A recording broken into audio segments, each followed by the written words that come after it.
మీ శ్రేయస్సు కోసం చేసే పూజలు, హోమాలు, యజ్ఞాలు ఇప్పుడు ఒక్క క్లిక్ దూరంలో వేదమందిర్.com. అస్మద్గురుభ్యో నమః. సుమన్ టీవీ ప్రేక్షకులందరికీ కూడా నమస్కారం. మీ ముందున్నది డాక్టర్ టికేవి రాఘవన్, విశ్రాంత గణిత శాస్త్ర అధ్యాపకుడు. గత తరంలోని 11 మంది దిగ్దంతుల దగ్గర బ్రహ్మసూత్రములు, అలాగే ద్రవిడ ప్రబంధము, అదే పద్ధతిలో పురాణములు తెలుసుకుని వృత్తిరీత్యా ఇంజనీరింగ్ కాలేజీలో పనిచేస్తూ ఇలాంటి ఛానల్స్కి, అలాగే బయట కూడా ఎవరైనా అడిగినట్టయితే వాళ్ళకు కూడా ధర్మశాస్త్ర విషయాలు, సందేహాలు తీర్చుతూ ఉంటాం. అది సంగతి.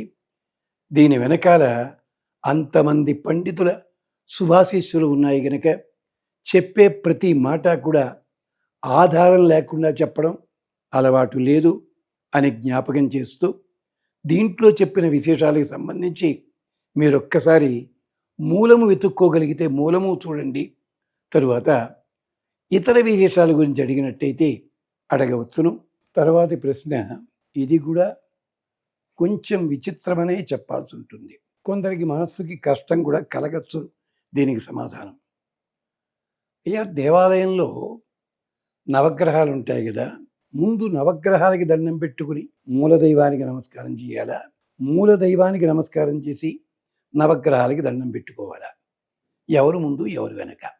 ఒక్కసారి మీరు ఎప్పుడైనా శ్రీకాళహస్తి కానీ, లేకపోతే శ్రీశైలం కానీ, లేకపోతే కాణిపాకం కానీ, అలాగే తెలంగాణ ప్రాంతంలో సుప్రసిద్ధ క్షేత్రాలు ఏమున్నాయో, శైవ వైష్ణవ క్షేత్రాలు, నిజామాబాద్ కావచ్చు, కరీంనగర్ కావచ్చు, మరొకటి కావచ్చు. ఇక్కడ అంటే ఏమిటి? ఆ దేవాలయాలు సుమారు 150 సంవత్సరాల కిందట కట్టినవి కావాలి, వైష్ణవ దేవాలయాలు. అలాగే మీరు మరొకటి ఏమిటి, నరసింహస్వామిది, పానకాల నరసింహస్వామి ఇలాంటిది కానీ, లేకపోతే శ్రీరంగము, తిరుపతి. ఒక్క ప్రశ్న అడుగుతాను, అసలు దేవాలయం ఏదుందో ఆ దేవాలయ ప్రాంగణంలో నవగ్రహాల మూర్తులు ఉన్నాయా? తిరుపతిలో వెంకటేశ్వర స్వామి, ఆయన ప్రధానం. మరి తిరుపతిలో మీరు ప్రదక్షిణ చేస్తున్నారే, ఆ ప్రదక్షిణ ప్రాంతంలో నవగ్రహాలు ఉన్నాయా? గమనించండి ఒకసారి. శ్రీశైలంలో, కాళహస్తిలో పరమశివుడు ప్రధానం. మరి అక్కడ కూడా చూడండి, అక్కడ దేవాలయంలో నవగ్రహాలు దేవాలయం లోపల ఉన్నాయా, దేవాలయం బయట ఉన్నాయా? ఒక్కసారి గమనించండి. మార్కండేయ పురాణంలో చాలా వివరంగా ఉంది ఇది. నవగ్రహాలకి దండం పెట్టుకోవడం తప్పేమీ కాదు. నవగ్రహ మండపం అన్నది ప్రధాన దేవాలయ మండపంలోకి రానే రాదు. ప్రధాన దేవాలయం ఉంటుంది, ధ్వజస్తంభం అది ఉన్నది, చుట్టుపక్కల ఉంటాయి ఎవరు? దిక్పాలకులు, ఆ దేవుడి ఎత్తిన అవతారములు, ఇలాంటివన్నీ కూడా ఉపదేవాలయాల్లో ఉంటాయి. కానీ నవగ్రహాలు మాత్రము, నవగ్రహ మండపం మాత్రం ఈ ప్రాంతంలో ఉండదు. ప్రధాన దేవాలయం యొక్క ప్రహారీ గోడ ఉంటుంది, ప్రహారీ గోడ అవతలకు ఉంటుంది. మరి నవగ్రహాలు ఎందుకు ఇలా సగంలో మొదలయ్యాయి? ఇప్పుడు మనం కట్టే దేవాలయాలు అవన్నీ కూడా ఏమనాల్సి ఉంటుంది? దేవాలయాల తాలూకు ఫ్లాట్స్ అనాల్సి ఉంటుంది. అంటే దేవాలయాల కాంప్లెక్సులు. అక్కడ పేరుకి మాత్రం శివాలయం, అక్కడ హనుమంతుడి గుడి కడతారు, సాయిబాబా గుడి కడతారు, సంతోషిమాత గుడి కడతారు, అన్నీ కట్టేస్తారు అక్కడ. అక్కడ మరి శివాలయం అన్నప్పుడు ఎవరు ప్రధాన దైవము? అలాగే గణపతి ఆలయం ఉంది. అక్కడ ప్రధాన ఆలయంలో ఎవరు ఉంటారండి? గణపతి ఉండాలి. చుట్టుపక్కల దేవాలయాలు ఉండాలి, గణపతి పరివారం మన గ్రంథాల్లో చెప్పిన ఉండాలి. కానీ ఇంతమంది దేవతలు ఏమిటి? ఆఖరికి ఉత్తర హిందూ దేశంలో బదరీ క్షేత్రం ఎక్కడో సుమారు 8 అంతస్తుల బిల్డింగ్ కట్టి ప్రతి గదిలో దేవుణ్ణి పెట్టి మొత్తం అందరి దేవుళ్ళని పెట్టారు. కొబ్బరికాయ కొట్టేవాళ్ళు లేడు. ప్రధాన దైవం ఎవరున్నారో వాళ్ళు ప్రధానము. శివుడా, కేశవుడా, మరొకళ్ళ, మరొకళ్ళ ఇది ఎవరు అని నేను మాట్లాడటల్లా. ప్రధాన దైవం ఆ దేవాలయం కట్టినప్పుడు ఎవరి గురించి కట్టారో ఆ ప్రధాన దైవము మూల విరాట్. అంటే మూల ఉండే విరాట్ అని కాదు, ప్రధానంగా ఉండేది. చుట్టుపక్కల ఉండేవన్నీ కూడా ఉపదేవాలయములు, అంటే స్వామి పరివారం. శివాలయం అనుకోండి, శివుని సందర్భంగా ఆయన ఎత్తిన అవతారాలన్నీ ఉంటాయి చుట్టుపక్కల. విష్ణాలయం అనుకోండి, ఆయన ఎత్తిన అవతారాలు చుట్టుపక్కల అన్నీ ఉంటాయి. ఓ తోట ఆళ్వార్ల విగ్రహాలు ఉంటాయి, ఓ తోట. ఇవన్నీ ఎక్కడ? ఉపదేవాలయాలు, ఉపాలయాలు అంటారు వాటిని. ఇది ఆగమ శాస్త్రం చెప్పింది. ఈ నవగ్రహాలు పెట్టడం అన్నది కేవలము 1950, 60 తర్వాత మొదలైంది. మరి శ్రీశైలంలో నవగ్రహాలు ఎక్కడున్నాయండి? ఈ శివాలయం ప్రహారీ గోడ ఉంది కదా, ప్రహారీ గోడకి అవతలు ఉన్నాయి. కాణిపాకంలో ఎక్కడున్నాయి? వెళ్ళి చూడండి ఒక్కసారి. ప్రధానమైన దేవాలయం ప్రహారీ గోడ ఉంది, ప్రహారీ గోడ అవతల ఉంటుంది.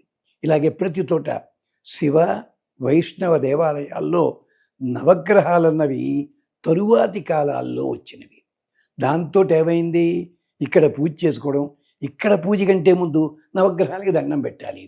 అన్యాయం ఇది, గమనించండి. ఇతర దేవుళ్ళందరూ కూడా ఉపాలయాల్లో ఉండాలి, నవగ్రహాలకి మాత్రము విడిగా ఉండి తీరాలి.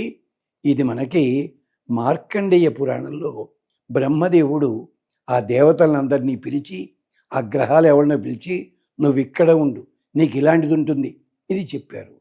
ఇది 1947, 50 దాటిన తర్వాత కట్టే దేవాలయాలు చెప్పుకున్నాం కదా.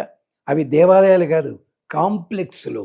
అలాగే కొన్ని నార్త్ ఇండియన్ దేవుళ్ళు వచ్చారు, ఈ మధ్య ఎవడు కనిపించట్లే. ఒకప్పుడు ఆ నార్త్ ఇండియన్ దేవతకి పట్టుకుని ఎలా పూజలు చేసేవారండి. మరి ఇప్పుడు ఆ దేవాలయాలని ఏమయ్యాయి? వేళకోళం చేయటం లేదు. మనం ఏం చేస్తున్నాం? ఆగమ శాస్త్రం చెప్పింది ఆగమని చెప్పి పక్కకి మార్చేశాం. అంచేత మీరు ఏ దేవాలయానికి, గణపతి దేవాలయము, ముందు గణపతిని ఆరాధించి తీరాలి. పక్కనే శివాలయం ఉంటుంది, నిజమే, కాదనంటలేదు. ముందు గణపతి ప్రధానము, అక్కడికి శివుని దర్శించుకోండి. అలాగే తిరుపతి వెళ్ళారు, వెంకటేశ్వర స్వామి, ఆ స్వామి, ఇంకా మిగిలిన ఉన్నాయి, నరసింహస్వామి, ఇవన్నీ కూడా లేదనంటలేదు. అలాగే శ్రీశైలం ప్రధానం. ప్రధాన దేవుడు ఎవరున్నారో ఆ దేవాలయంలో దర్శనం చేసుకోండి, మిగిలిన దేవతలను కూడా ఆరాధన చేసుకోండి, తప్పేం లేదు. దీనికి ఒక సరదా ఉదాహరణ చెప్పనా? ఇంటికి పెద్ద ఆయన ఉన్నాడు, ఆ పెద్ద ఆయన పేరుతో శుభకార్యం చేస్తున్నాం. వచ్చిన వాళ్ళంతా ఆ పెద్ద ఆయన్నే ముందు పలకరించాలి. ఆ పెద్ద ఆయన కొడుకు ఇల్లు కట్టుకుని హౌస్ వార్మింగ్ సెరమనీ అని చేస్తున్నాడు. వచ్చిన వాళ్ళంతా ముందు ఎవరి దండం పెడతారు? అబ్బాయికి. పెద్ద ఆయన ఇక్కడ ఉన్నాడు, నిజమే, కాదంటలేదు. అల్లా ఇది మన ఇళ్లల్లోనే ఉంది. చేత దేవాలయాలు కూడా పద్ధతిది అందుకని. కానీ మన వాళ్ళు ఏం చేస్తున్నారు? మార్నింగ్ వాక్ చేయండి, ఈవినింగ్ వాక్ చేయండి అంటే ఒక ఆయన అన్నాడు, అలాగా కుదరటలేదు, అంటే నవగ్రహాలు ప్రదర్శన చేసినట్టు అవుతుంది, వాకింగ్ కూడా అయిపోతుంది అన్నాడు దుర్మార్గుడు ఒక ఆయన. ఇలా చేస్తున్నాం మనం. దయచేసి అలా చెయ్యడానికి వీల్లేదు. ప్రధాన మందిరం ఏది? ఆ దేవత ప్రధానము. ఆ తరువాత మిగిలిన అంతా అప్రధానం అని అంటలేదు, అవన్నీ కూడా ఉపాలయములు. శివాలయం ఉంటుంది, గణపతి సన్నిధి ఉంటుంది, అమ్మవారి సన్నిధి ఉంటుంది, సుబ్రహ్మణ్యేశ్వర స్వామి ఉంటుంది. నిజమే, సుబ్రహ్మణ్య స్వామి విడిగా ప్రదర్శన చేసుకోవడం తప్పేమంటలేదు దాన్ని. కానీ ముందు ఎవరిని దర్శనం చేసుకోవాలి? ప్రధానము పరమశివుల వారు, అది పద్ధతి. అలాగే వెంకటేశ్వర స్వామి, రామచంద్ర స్వామి, మరొకళ్ళు కృష్ణుడు, ఇది నియమము. ఇప్పటికీ కూడా దక్షిణాదిని తమిళనాడులో, కేరళలో ఎన్నో దేవాలయాలు ఉన్నాయి. నవగ్రహాల దేవాలయాలు అసలు దేవాలయానికి వెలుపలి ప్రాంతంలో ఉంటాయి తప్ప లోపలికి మాత్రం ఉండవు. ఇప్పటికి కూడా దేవాలయాల్లో నవగ్రహాలు స్థాపించాలంటే ఈ దేవాలయానికి దానికి మధ్యని ఓ సన్నటి పిట్టగోడ లాంటిది కడతారు. అది ఎప్పుడైనా మీరు చూసారా? ఏమనుకుంటున్నారు? ఆనుకోవడానికి ఉంటుంది కదా అని చెప్పి దుంప తెగిపోను అక్కడ ఉన్నామని ఇలా అర్థాలు చెప్పుకుంటారా మీరు? లేదండి, ఇది ఆగమ శాస్త్రం తెలుసున్న వాళ్ళు బాగా చెప్పారు, ఇది ఉంటుంది, అది గమనించండి. ఇంకొక మాట చెప్తా. ఒక ప్రముఖ విద్వాంసుడి దగ్గరికి వచ్చాడు ఒక ఆయన, మేము 15 కోట్లు పెట్టి దేవాలయం కడదాం అనుకుంటున్నామండి, ఎలా కట్టాలి? ఆయన చెప్పిందంతా విని ధ్వజస్తంభం పెడుతున్నారా మీరు అని అడిగారు ఆయన. ఆ ధ్వజస్తంభం పెట్టవండి. అప్పుడు అది దేవాలయం కాదు, ప్రార్థనా మందిరం అవుతుంది. మీరు దేవాలయం కట్టాలంటే ధ్వజస్తంభము ప్రధాన మూర్తి ఉండాలి. ఇది చెప్పారు ఒక ఆయన. ప్రస్తుతం ఇక్కడ లేరు, కాశీనగరంలో ఉన్నారు పెద్దలు. అలాగా నియమాలు ఉన్నాయి దానికి. లేదండి అందరి దేవుళ్ళని పెడుతున్నాం మేము. పెట్టండి. ప్రధాన ఎవరుంటారో ఆ పేరుతోటి ధ్వజస్తంభం ఉండాలి. మిగిలిన ఉపాలయాలు అంటే మన దగ్గర డబ్బు ఉందని కట్టేయడం ఏది పడితే అది తప్పది, పద్ధతి కాదు. ఇది ఆగమ శాస్త్రం ఒప్పుకోదు. మీ దగ్గర సెలవు తీసుకుంటాడు టీకేవి రాఘవన్. స్వస్తి.